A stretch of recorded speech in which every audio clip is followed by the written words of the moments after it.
कृष्णाय वासुदेवाय हरे परमात्मने प्रणतः कलेशनाशाय गोविंदाय नमो नमः। स्वागत है आप सभी का मेरे YouTube चैनल पर। भादों के महीने में सुने अन्नदान की कथा। इस कथा को आप हर महीने सुन सकते हैं। बहुत ही चमत्कारी और प्रभावशाली कथा है। अन्नदान का बड़ा महत्व है। अन्नदान करने से व्यक्ति को हर प्रकार के पुण्यों की प्राप्ति होती है। जो व्यक्ति हर महीने में प्रतिदिन स्नान करते हैं, भगवान विष्णु का पूजन करते हैं और अन्नदान करते हैं, भगवान विष्णु सदा ही उनसे प्रसन्न रहते हैं। प्रतिदिन स्नान करते समय माता गंगा का ध्यान करना चाहिए। प्रतिदिन भगवान को स्नान कराएं और भगवान के सामने दीपक जला करके इस कथा का श्रवण करें। किसी गांव में एक विधवा स्त्री अपने छोटे बच्चों के साथ रहा करती थी। एक गांव था जहां पर एक विधवा स्त्री थी और वह अपने छोटे बच्चों के साथ रहती थी। पड़ोसियों के घर साफ सफाई एवं बर्तन मांजकर गुजार बसर किया करती थी। आय बहुत ही कम होती थी, पर वह महिला दान आदि करने के बाद बचे पैसे से ही अपना निर्वाह किया करती थी। उस महिला का काम था कि प्रतिदिन जो पड़ोस के घर थे उनमें बर्तन झाड़ू पोंछा किया करती थी और उसके बाद में स्नान करके भगवान विष्णु का पूजन करती और उसके बाद में दान करती और दान पैसे जो पैसे बच जाते उसे अपने घर का गुजारा करती थी। यदि उसके घर कभी कोई भिक्षुक आता तो वह अपने बच्चों के हिस्सों का अन्न रखकर बचा हुआ दान कर देती थी। उसके अन्नदान की ख्याति फैलना शुरू हो गई थी।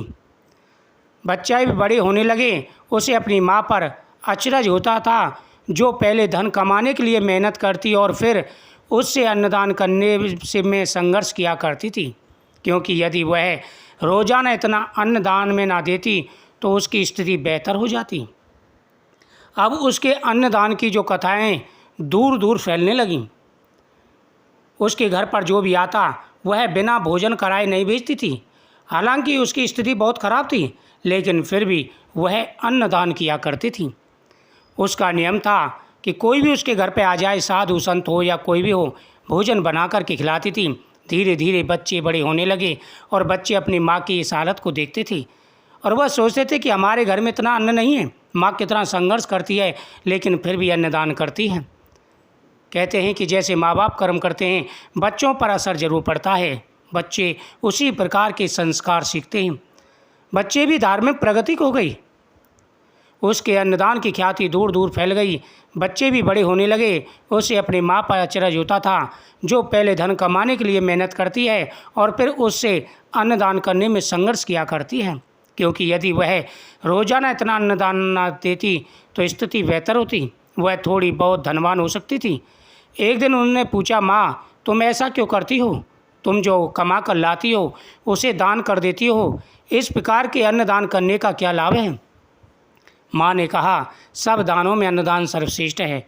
अमीरी और गरीबी तो दिन और रात की तरह है, आते और जाते रहते हैं, पर यदि कोई गरीबों को यथासंभव दान करता है उसका पुण्य उसके साथ चलते हैं।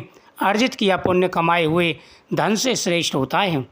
हे पुत्रों, जो मैं अन्नदान करती हूँ यही साथ जाने वाला है। पुत्र ने पूछा, अन्नदान का क्या पुण्य होता है?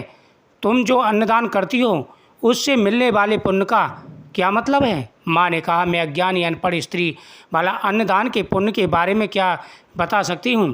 तेरे इस सवाल का जवाब तो महादेव ही दे सकते हैं। तुम जाओ और उनसे पूछो। पुत्र बोला, ठीक है माँ, मैं महादेव से ही जानूँगा, मुझे आशीर्वाद दो, मैं जाता हूँ। ऐसा कहते वो लड़का घर से निकल पड़ा। वह चलता गया। गाँव से दूर पहाड़ घाटियाँ पार करके वह घने जंगल में जा पहुँचा। रात होने को आई। सिंह पशुओं की आवाज़ें आ रही थी। अंधेरे में कुछ सूझता ना था। तभी उसे वह एक शिकारी दिखा। लड़के की हालत देख उसे दया आई। वह उसे अपने घर ले गया। शिकारी बोला, रात को शेर, चींटी और कई जानवर बाहर निकलते हैं। तुम रात मेरे घर ठहरो, सुबह अपनी राह पकड़ लेना। लड़का तो मानो इसी प्रतिज्ञा में था। शिकारी ने अपनी पत्नी से कहा, अपने खाने में से थोड़ा सा दूध और फल इस लड़के को दे दो, बेचारा भूखा प्यासा। पत्नी बोली, मैं इसे अपने खाने में से कुछ नहीं दूंगी, तुम्हें देना हो तो अपने हिस्से सिक्का दे दो। शिकारी ने अपने हिस्से का खाना लड़के को दे दिया। झोंपड़ी बहुत छोटी थी। घर के भीतर स्त्री और उसके लड़कों को सुलाकर वह दरवाजे पर सो गया। रात को उधर से एक शेर निकला। भूखे शेर ने शिकारी को खा लिया और फिर झोंपड़ी में घुसा। भूखे शेर ने शिकारी की पत्नी को भी खा लिया। इसमें उसका पेट भर गया और वह चला गया। सुबह जब वह युवक उठा तो दृश्य देखकर विचलित हो गया। वह अपने आश्रयदाता की मौत के लिए खुद को जिम्मेदार ठहराकर वह फूट फूट कर रोने लगा।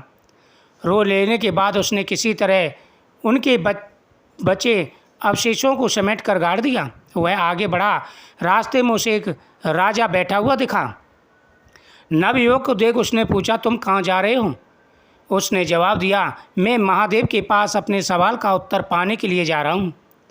राजा बोला, अगर तुम जा ही रहे हो तो मेरा भी एक सवाल है, क्या तुम उसका जवाब भी पूछोगे? नवयुवक ने कहा, जी हाँ, आप बताइए। राजा बोला, मेरे राज्य में दुष्काल और मैं यह तालाब खुदवा रहा हूँ, पर इतना खोदने के बावजूद भी इसमें पानी नहीं आ रहा, इसका क्या कारण है? नवयुवक हामी भरकर आगे बढ़ा। आगे जाने पर उसे एक ब्राह्मण दिखा जिसके पांव बेकार हो चुके थे। उसने पूछा, नवयुवक तुम कहाँ जा रहे हो? नवयुवक ने बात दोहरा दी। ब्राह्मण बोला, क्या तुम परमेश्वर से मेरे पैरों की दुर्गति का कारण पूछोगे? नवयुवक हाँ बोलते हुए आगे बढ़ा और आगे बढ़ने पर उसे बिल से आधा बाहर निकला एक विशाल नाग दिखा। नाग ने पूछा, तुम कहाँ जा रहे हो? नवयुवक ने कहा, मैं परमेश्वर से अपने सवाल का जवाब जानने के लिए जा रहा हूँ। नाग बोला, क्या तुम मेरा एक सवाल पूछोगे? नवयुवक ने हामी में गर्दन हिलाई। नाग बोला, मैं मेरे इस बिल में बरसों से आधा फंसा हुआ हूँ, इसका क्या कारण है? नवयुवक सवाल याद कर आगे बढ़ा। लंबी यात्रा के बाद वह कैलाश पहुँचा जहाँ शिव पार्वती के साथ बैठे थे। उसने भगवान महादेव को प्रणाम किया। शिव जी बोले, तुम राजा चंद्रकांत के घर जाओ, उसकी रानी गर्भवती है, तुम उसे ये फल देना, उसका पुत्र तुम्हारे सवाल का जवाब देगा। नवयुवक प्रसन्न उठा। उसने हाथ जोड़कर कहा, भगवान मेरे सवाल का उत्तर मुझे मिल जाएगा, लेकिन मेरे पास उसके लिए 3 और सवाल हैं जो मुझे रास्ते में लोगों ने आपसे उत्तर पाने के लिए कहे थे। शिव जी मुस्कुराए बोले, राजा की कन्या विवाह के व्यय हो चुकी है, जब वे उसका कन्यादान कर देंगे तालाब में पानी लग जाएगा। वृद्ध ब्राह्मण के पास विद्याओं का भंडार है, जब तक वह उसका किसी सुपात्र को दान नहीं करेगा उसके पैर ठीक नहीं होंगे। नाग के सिर पर मणि है, यदि वह उसका दान कर दे तो वह उस परिस्थिति से निकल जाएगा। नवयुवक साष्टांग प्रणाम दंडवत कर लौट आया। रास्ते में उसे नाग ने रोका और सवाल दोहराया। नवयुवक ने महादेव के वचन सुना दिए। नाग प्रसन्न हुआ और उस नवयुवक को पास बुलाकर उसे मणि दे दी। नाग ने अनुमति लेकर वह आगे बढ़ा। ब्राह्मण युवक को आता देख बहुत खुश हुआ। बोला, क्या कारण है? महादेव ने मेरे पैरों की दुर्गति का क्या कारण बताया? वह बोला, आपके पास विद्या है, यदि आप किसी सुपात्र को इसका दान करें तो आपके पैर ठीक हो जाएंगे।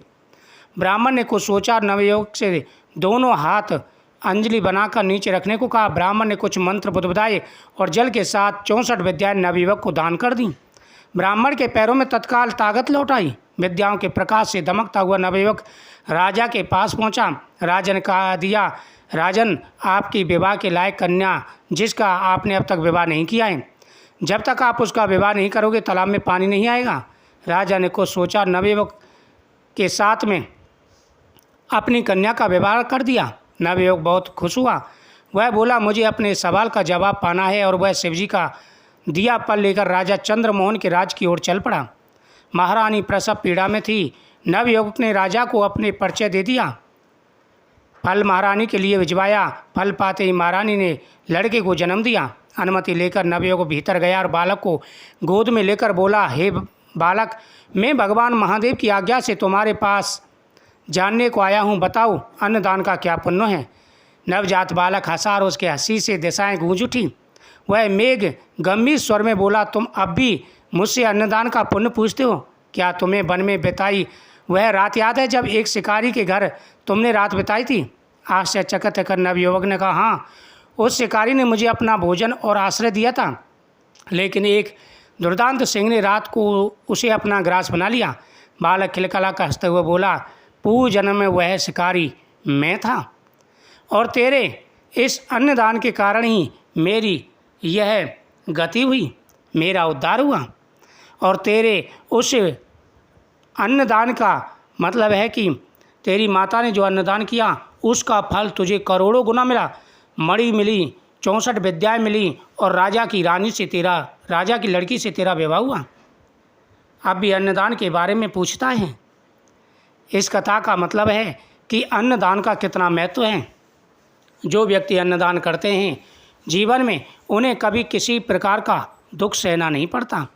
अन्नदान की यह कथा बेहद महत्वपूर्ण है। इस कथा के श्रवण करने से घर में धन्य धान बढ़ता है। प्रतिदिन इस कथा का श्रवण करना चाहिए। ओम नमः शिवाय। हर हर महादेव।